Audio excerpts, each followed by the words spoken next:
today's lesson, we will cover a truly thrilling event. The Goblin Rebellion of 1752 and all its triumphant tragedy. But more specifically, we will address the devastating effect it had on the wizard milling industry.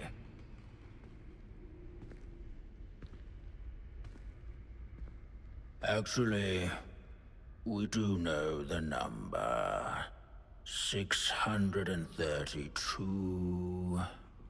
But history occurs outside the classroom. And look, it's time for my constitutional.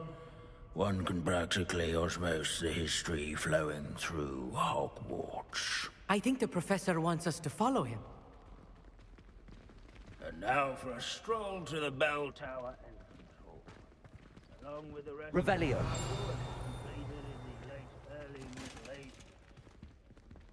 And the bell towers that loom above it contain myriad interesting artifacts. One up, one to go.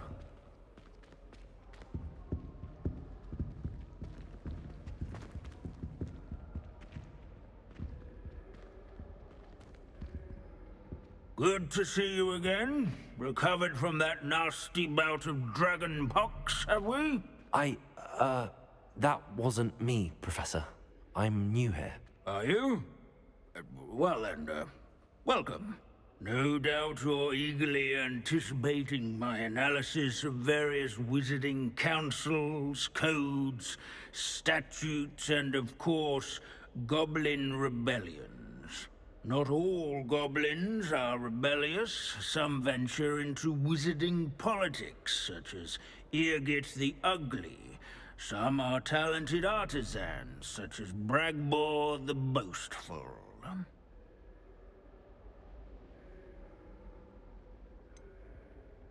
Did you say Bragbor? I think I know that name. Well known for his metalwork. I would imagine much of his goblin wrought iron and silver has survived to this very day. Oh, of course. Odgok said he was an ancestor of Ranrock. Where were we? Oh yes. Back to our class topic for today. Grimbold Weft. Another notable historical figure. He's right nearby. Curious students can find him on display here in the bell tower entrance hall. That all students introduce themselves to this hero of Hogwarts. Grimbold Weft was responsible for some of the most important work done in the Goblin Rebellion of 1752, such as sewing buttons on witches. Wagadu's history is, well, a bit different than that of Hogwarts, to say the least. Countless witches and wizards may have caught cold during the late spring of that year. You never strayed from the bell. What I wouldn't give to be back on a broom right now. Students with a thirst for knowledge do well. Revelio. This Grimbold West sounds what the hero of the rebellion.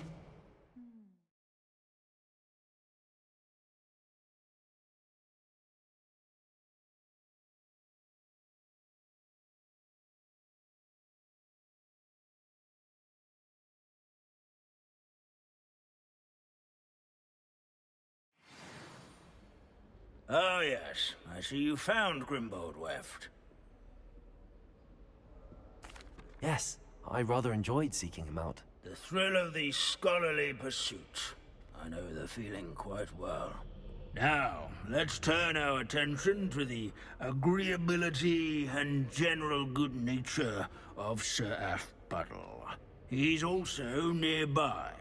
See what you can learn from him for your next assignment. Standing in eternal but symbolic watch over the bell tower is a retinue of loyal What's knights. you up to now? Or rather, statues of knights, I should. Revelio. Keen-eyed students will spot the statue of Sir Half-Puddle of the cheerful countenance nestled among the ranks. Sir App. His fame This was is not a centuries-old won by likeness of Panda. Fearless mouse hunter and devoted study companion.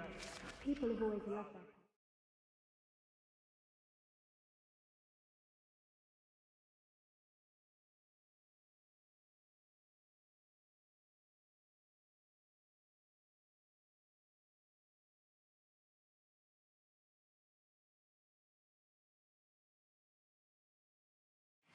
They're not comforting.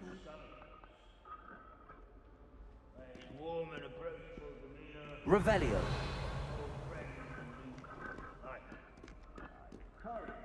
One to make the waving statue's acquaintance. Abandoning class to wander the halls is in keeping with Professor Binns's manner of teaching.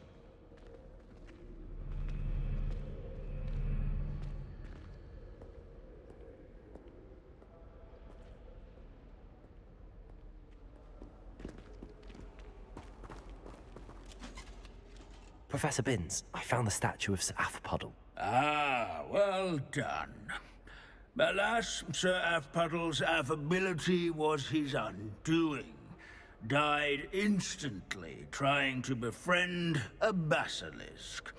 Eye contact is not always to be encouraged. So beloved was he that even some goblins mourned his passing. Of course, that did not bode well with the rest of the goblins, most of whom could not abide mourning the loss of a wizard. Pity goblins and wizards can't get along. True, but imagine how dull my lectures would be without goblin rebellions to discuss. History does tend to repeat. It is a series of patterns, a thought both comforting and disconcerting. The wise student, such as yourself, will learn from it.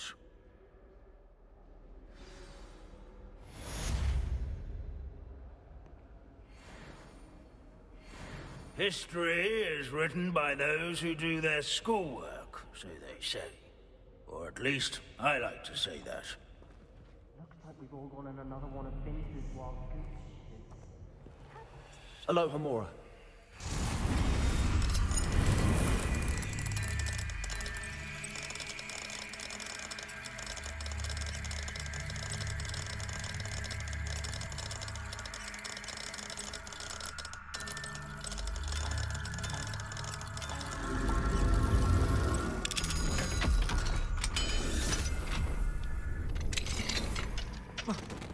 Revelio.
Revelio.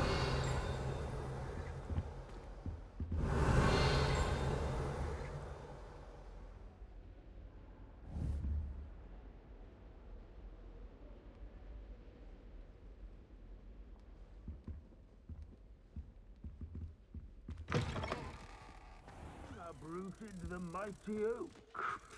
In this metaphor... Professor, could you spare a moment? How may I help you? I'm interested in the goblin rebellions of the past. Ah, certainly. Their history is part of our history. In fact, you can trace most goblin rebellions to wizard intervention. More specifically, the laws governing wands and who may legally possess them. The Goblin Rebellion of 1612, for example, arose from goblin frustration over lack of representation on the Wizengamot. It became a terrible, blood-soaked affair. Take heart, though. Our current peace and prosperity shows that violence can be transitory. But Hogsmeade was just attacked, Professor.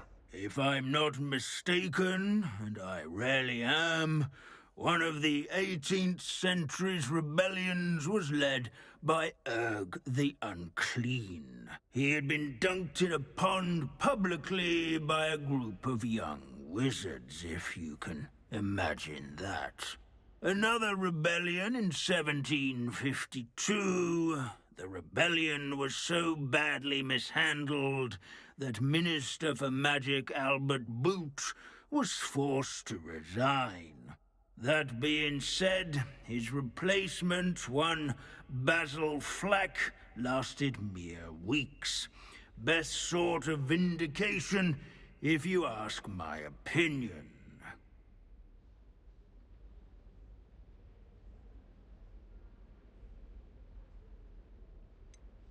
Please go on. 2 months into Flack's tenure, bad went to worse when the werewolves allied with the goblins. Quite smartly, Flack resigned rather than deal with their combined forces. Minister Flack was succeeded by one Hephaestus Gore, who quickly quashed the Jewel uprisings with his signature brutality. It is worth noting that many historians believe this punitive response led to even more werewolf conflict. You have noted all of this, have you not?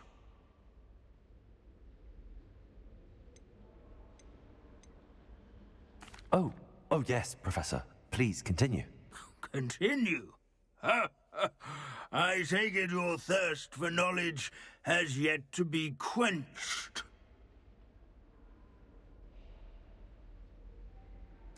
If you would be so kind, Professor Binns.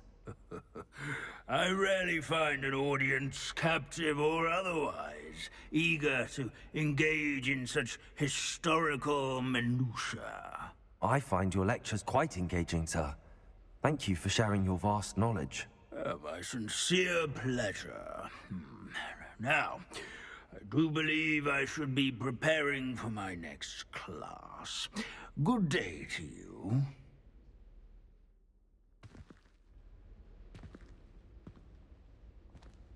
Revelio. It looks as if the sapling...